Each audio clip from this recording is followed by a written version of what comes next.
न त्वेवाहं जातु नासं न त्वं नेमे जनाधिपाः न चैव न भविष्यामः सर्वे वयमता परम्।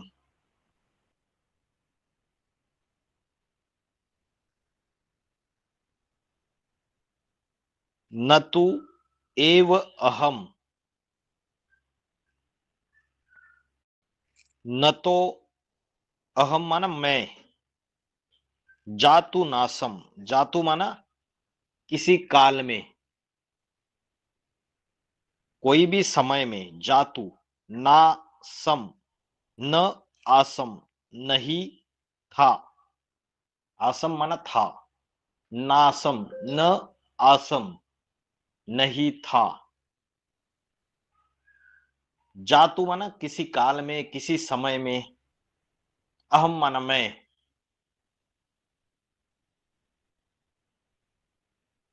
न इमे जनाधिपाः, इमे माना ये, जनाधिप माना राजा लोग, जन के अधिपति माना लोगों के अधिपति, माना जो राजा लोग हैं उनके लिए बोला जनाधिपा।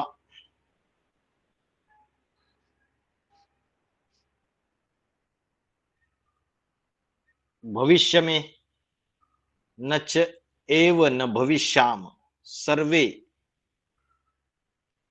सब,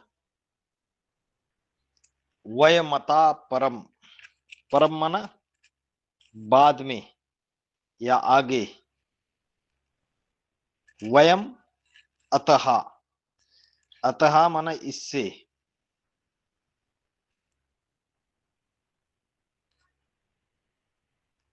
अतः माना क्या, इससे,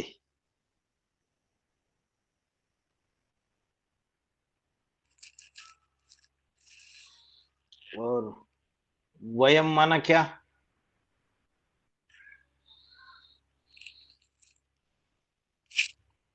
वयम नहीं होंगे, वयम वयम माना सर्वे, हम, वयम माना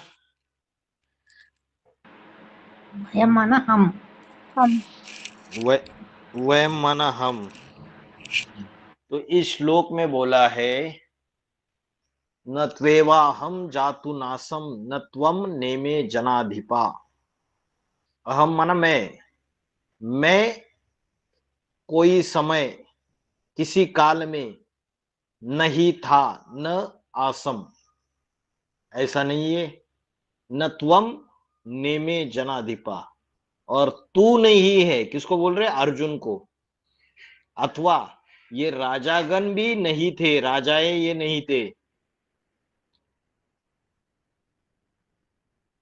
मैं किसी समय नहीं था, अथवा तू नहीं था, या ये राजाए नहीं थे, और बाद में हम सब नहीं होंगे भविष्य में, ऐसा भी नहीं है। मतलब हम पहले भी थे, अभी भी वर्तमान में है, और भविष्य में भी रहेंगे, अर्जुन को बताया। अर्जुन तो ये क्या बात पहली बार सुन रहा है, मैं पहले भी था, और भगवान जो है वो भी पहले थे, और ये जितने भी राजा है वो सारे वो भी पहले थे, बाद में भी रहेंगे, ये बात अर्जुन को बताई। लेकिन अर्जुन को पूरा कंसेप्ट क्लियर होगा क्या इससे, नहीं होगा।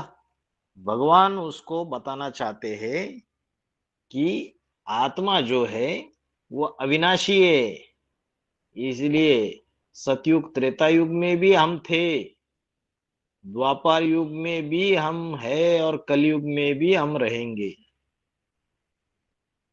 ये तो द्वापर युग में भगवान ने आके गीता सुनाई, ऐसा मानते हैं शास्त्रों में, लेकिन वास्तव में भगवान गीता आकर कब सुनाते, कलयुग के अंत में, जो संगम युग का समय है, तो उस समय अर्जुन को बोलते हैं कि सतयुग त्रेता युग द्वापर युग में भी थे हम, अभी वर्तमान में भी है और फिर से सतयुग में होंगे,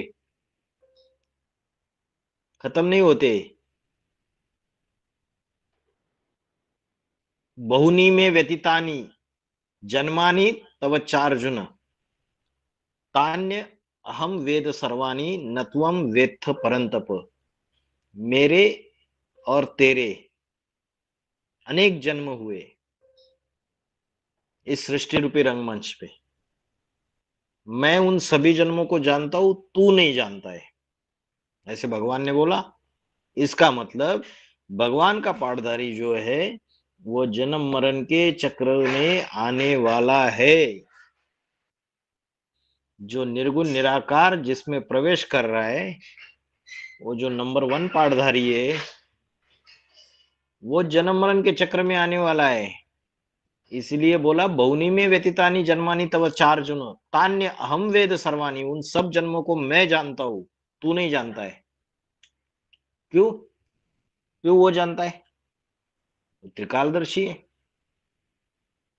तीनों कालों को जानने वाला है। जब 84 जन्म का चक्कर पूरा कर देता है, उस चक्कर को क्रॉस कर देता है, जब क्रॉस करता है तो वो सर्कल के बाहर आ गया, तो सारे सर्कल को देख पाता है पूरा का पूरा। तो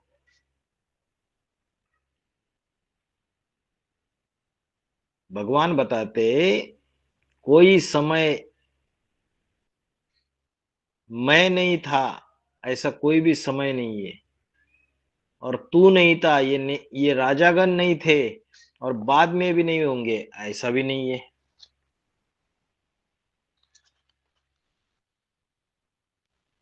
शिव तो कल्प कल्प आता है, लेकिन मनुष्य सृष्टि का जो बाप है, जिसमें शिव प्रवेश करके कार्य करता है, वो तो सतयुग से लेके कलयुग तक जन्म मरण के चक्र में आने वाली आत्मा है। और शिव जन्म मरण के चक्र से परे है, लेकिन कलयुग के अंत में, कल्प के अंत में वो आता है, और कल्प बार बार रिपीट होता है। कल्प कल्प लगे प्रभु अवतारा, का है, हर कल्प में उसका अवतार होता है।